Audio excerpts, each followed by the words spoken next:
Okay, this will be really quick. I just want to make sure that you have it clear in your notes about two things, about how we talk about meters and how we determine the brightness of light bulbs.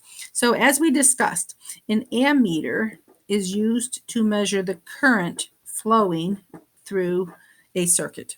So I'll circle circuit there, current. So here is a circuit that has a resistor and it has a battery. So it only has two things in it. And the ammeter has a prong here, and we would just take a wire and hook it to the prong that's here in the battery.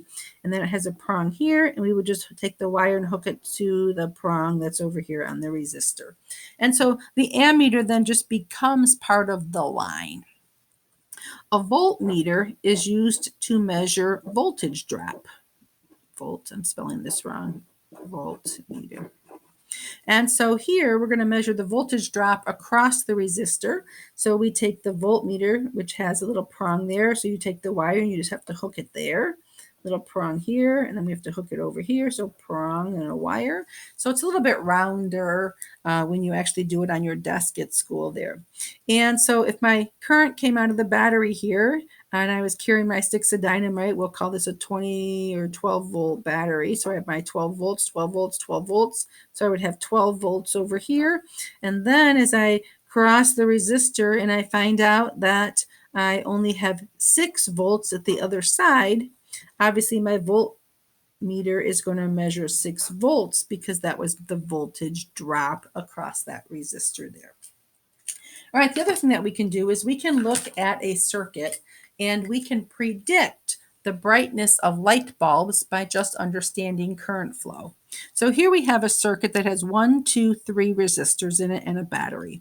So I don't really care right now what the values are of those resistors. What I want to look at is just assuming that they were all similar light bulbs to predict the brightness of each of these light bulbs. And so obviously resistors can be light bulbs. And so we need to know that the more current flowing through a bulb, the brighter the bulb is going to be. So let's look at the electrons that come out of the battery over here. All of the electrons are going to be going through, we'll call this light bulb 1. They're all going through light bulb 1. That tells me that light bulb 1 is going to be pretty bright. But then when we get to this junction, some of the electrons are going to go this way and some of the electrons are going to go this way. Are they going to equally split? If they equally split, then these two bulbs, we'll call this bulb 2 and bulb 3, would be equally bright.